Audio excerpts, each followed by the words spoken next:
Koliabor নিশা মানুহৰ চোতালত বন্যহস্তি চিচিটিভিত বন্দী হৈছে সমগ্ৰ দৃশ্য আৰু বৰভকতি গাঁৱত ঘৰৰ পিছফালে হাতী ঘূৰি ফুৰাৰ পাছতে আতংকিত হৈ পৰিছে গাঁওবাসী বন বিভাগে ব্যৱস্থা গ্ৰহণ নকৰাৰ অভিযোগ উত্থাপন হৈছে চিচিটিভি কেমেৰাত বন্দী হৈছে এনেদৰে বন্যহস্তিয়ে মুক্তমনে বিচৰণ কৰি থকাৰ এয়া দৃশ্যাৱলী নিশাৰ ভাগত এয়া মানুহৰ ঘৰত কিদৰে প্ৰৱেশ কৰিছে বন্যহস্তি আমি সেই দৃশ্যাৱলী দেখুৱাইছো চিচিটিভিত বন্দী হৈছে বন্যহস্তিৰ এয়া বিচৰণৰ দৃশ্য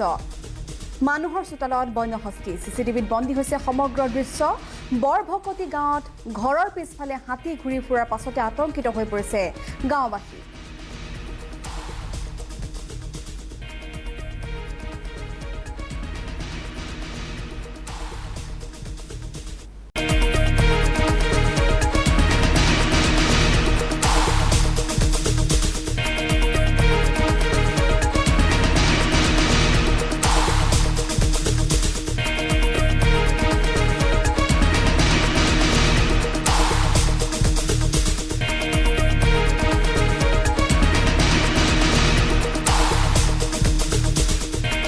Koliabor নিশা মানুহৰ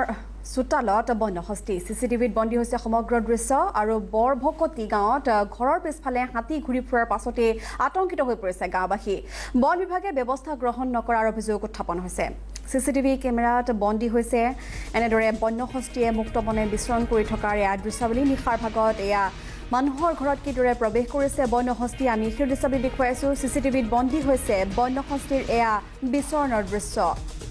মানুহৰ চোতালত বন্যহস্তি চিচিটিভিত বন্দী হৈছে সমগ্ৰ দৃশ্য বৰভকতি গাঁৱত ঘৰৰ পিছফালে হাতী ঘূৰি ফুৰাৰ পাছতে আতংকিত হৈ পৰিছে গাঁওবাসী